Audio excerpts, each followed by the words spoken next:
દોસ્તો, મારી પાસે એક ભાઈ રડતા રડતા આવ્યા અને મને કીધું કે તમે ફક્ત બહેનો માટે જ કામ કરો છો, ભાઈઓ માટે નહીં. મેં કીધું કેમ નહીં? મારું એનજીઓ ફક્ત બહેનો માટે છે એવું નથી.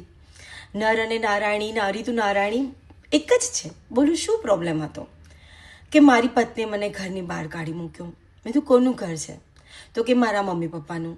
તો મેં કીધું તમારા મમ્મી પપ્પાનું ઘર છે તો તમને કેમ ઘરની બહાર કાઢી મૂક્યો? તમે કંઈક કર્યું હશે. તો કંઈ કાંઈ જ નથી કર્યું બેન. ખોટા ખોટા મને આક્ષેપો કરે છે, મારી ઉપર વહેમાય છે અને મને વારે ઘરની બહાર કાઢી મૂકે છે. મેં કીધું ઘરનું ભરણ પોષણ કોણ કરે છે?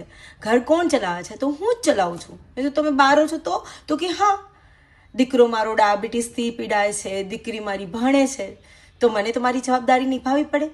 મેં કીધું સારું, આપણે પોલીસ સ્ટેશનમાં કમ્પ્લેન કરવા જઈએ. પોલીસ સ્ટેશનમાં કમ્પ્લેન કરવા ગયા તો પોલીસે શું કીધું ખબર છે? કે 498ની કલમ મુતાબિક જો કોઈ સ્ત્રી ફરિયાદ કરે તો અમારે તાત્કાલિક જવું પડે અને એની છાનબીન પછી કરવી પડે, પરંતુ પુરુષ કોઈ પણ હિસાબે કમ્પ્લેન કરી શકે નહીં. તમારા ઘરના મામલો છે, તમે અંદરો અંદર જ પતાવી લો. મેં તો એવી રીતના કહી શકે, કઈ રીતે શક્ય બને? 3 મહિનાથી પહેલો પુરુષ ઘરની બહાર રહે છે. તો કે એવું અમે કાંઈ જ ન જાણીએ બેન, તમે એનજીઓના છો, તમે જ એના ઘરનો પ્રોબ્લેમ સોલ્વ કરો. દોસ્તો, હું આજે વાત કરવા જઈ રહી છું 498ની કલમ. બહુ મુશ્કેલથી મેં 498ની કલમ ઉપર પ્રતિકાર કર્યો, પ્રતિઘાત કર્યો, પ્રતિષાદ કર્યો કે એને તમે નાબૂદ કરો. છેક ઉપર દિલ્હી સુધી પણ મેં પત્ર લખ્યો. દોસ્તો, મને બહેનો બહુ જ વાલી છે અને હું બહેનો માટે કંઈ ને કંઈ કાર્યક્રમ કરતી રહેતી હોઉં છું. કોઈ સારી રીતે આગળ વધે એના પણ ઘણા બધા પ્રયત્નો મારા હોય છે, પરંતુ જો કોઈ દુરુપયોગ કરે તો એ નથી સહવાતું. બધાને સાથે લઈને જીવવાનું છે. આ જ સત્યતા છે. તમારી સાથે કેમેરા સામે વાતો કરનાર વ્યક્તિ શું મને નહીં દુઃખ પડ્યું હોય? બહુ બધા દુઃખોના પહાડો તોડીને આજે અહીંયા ઊભા છીએ. ત્યારે શું કંઈક કહી શકું કે તમે આમ કરો ને તેમ કરો? જો મારા આલેખને કર્મા પ્રોડક્શન યુટ્યુબ ચેનલ વિષય છે વિચારો. હાય દોસ્તો, કર્મા પ્રોડક્શનમાં તમારું સ્વાગત છે. હું છું તૃપ્તિ જોશી શાહ. આજનો મારો વિષય છે વિચારો. આઈપીસી 498ની કલમ વિશે જાણતી અમુક સ્ત્રીઓ અને સ્ત્રીઓના ઘરવાળા ઉપર એક છૂટો વ્યંગ્ય છે. દોસ્તો, મારી સાથે બનેલ એક કિસ્સાની વાત કરું તો પતિ પત્નીના ઝઘડાના બનાવમાં અમારી ટીમ એટલે કે નારી તું નારાયણીનો એનજીઓ ત્યાં પહોંચી. સ્ત્રી ઉપર થતા અત્યાચાર પર અવાજ ઉઠાવી ન્યાય આપવાનું કામ અમારો એનજીઓ કરતી હોય છે. સાથે સ્ત્રીઓ પગભર બને, કંઈ પણ બિઝનેસ કરી શકે એ માટે પણ અમે એને મદદ કરતા હોઈએ છીએ. ઘટનામાં એવું થયું કે બંને પતિ પત્નીનો ઝઘડો જોઈ બાજુના પડોશીએ અમને ફોન કર્યો. ત્યાં પહોંચ્યા, મેં પુરુષને સમજાવ્યો, સલાહ આપી. પુરુષ એકદમ ગુસ્સે થઈ ગયો અને મને કહે કે બધો વાંક મારો જ છે ને. મારા મા બાપના ઘરમાં મારા સાસુ સસરા રહે અને મારા પોતાના મા બાપ વૃદ્ધાશ્રમમાં.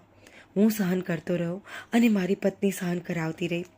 મારા દીકરાઓની માં છે એમ કહી હું ના એને બદનામ કરી શક્યો, ના રહેવાયું, ના સેવાયું, ના મરી શકાણું. બિચારો બનીને રહ્યો. હું જીવતો રહ્યો. 2 પૈસા કમાવા લાગી ત્યારથી ઘરમાં હું કહું એમ જ થાય એવું વર્ચસ્વ જમાવા લાગી. હું કમાવું તો ઘરનો બધો જ ખર્ચો મારે કરવાનો. આટલા વર્ષોથી બધું બરાબર ચાલતું હતું. જેવું એણે કમાવાનું શરૂ કર્યું, દાદાગીરી ચાલુ. પોતાના પૈસા ભેગા કરે અને આ કોરોના સમયે હું થોડું ઓછું કમાવા લાગ્યો તો મેણા ટોણા માર્યા કરે, શંકા કુશંકા કરે. આજે અંતે મારી જીભ તમારી સામે બોલવા લાગી. બાકી ઘરે ઘરે જઈ રડી મને બદનામ પણ કર્યો. હું ચૂપચાપ સહન કરતો રહ્યો. હવે નહીં સહન કરાય બહેન. હું મોતને ભેટી રહ્યો છું. હવે મને કોઈ બચાવી નહીં શકે. હું એકદમ હક્કી બક્કી રહી ગઈ. આ કિસ્સા પછી મેં મારું નવું એનજીઓની નિમણૂક કરી, નર અને નારાયણી, જેથી બંને પક્ષે એક તટસ્થ સલાહ સમજૂતી કરી શકાય. દોસ્તો, આ ઘટના કહેવા પાછળનો મારો આશય એટલું જ છે કે સ્ત્રીમાં જ નવદુર્ગા સમાયેલી છે. કુટુંબમાં કોઈ પણ મુશ્કેલી આવે તો એ મહાકાળીનું રૂપ પણ ધારણ કરી શકે. પણ આજકાલ ઘણા બધાના ઘરમાં હું આવા જ કિસ્સા જોઉં છું. સ્ત્રીઓને ખબર પડી ગઈ છે કે સરકારે બધા જ નિયમો સ્ત્રી તરફેણ કર્યા છે, ત્યારથી સ્ત્રીઓ એનો દુરુપયોગ કરતી હોય એવું મને લાગે છે. પતિ બિચારો બનીને રહે છે. સ્ત્રીને સમોવડી બનાવવાના પ્રયોગમાં ક્યાંક પુરુષ પ્રત્યે અન્યાય થતો હોય એવું મને લાગે છે. જેથી હું સરકારશ્રીને નિવેદન કરું છું કે IPC 498ના ધારાધોરણમાં બદલાવ લાવે. એક પુરુષ પોતાની પત્ની વિરુદ્ધ પોલીસ સ્ટેશનમાં ફરિયાદ પણ ના કરી શકે. પોલીસ એવું કહે કે 498 તમારા માટે નથી, તમારી પત્ની તમારા ઉપર કાંઈ પણ કરે તમે પોલીસ સ્ટેશનમાં કોઈ એપ્લિકેશન દર્જ ના કરાવી શકો. સ્ત્રીને કાંઈ પણ સાચી ખોટી તકલીફ હોય તો એ તરત IPC 498 જે તે પુરુષ ઉપર જરૂર દાખલ કરી શકે. આ ક્યાંનો ન્યાય? આ કેવી ધારાધોરણ? મારા વિચાર સાથે સહેમત હોય તો કમેન્ટમાં જરૂર લખજો.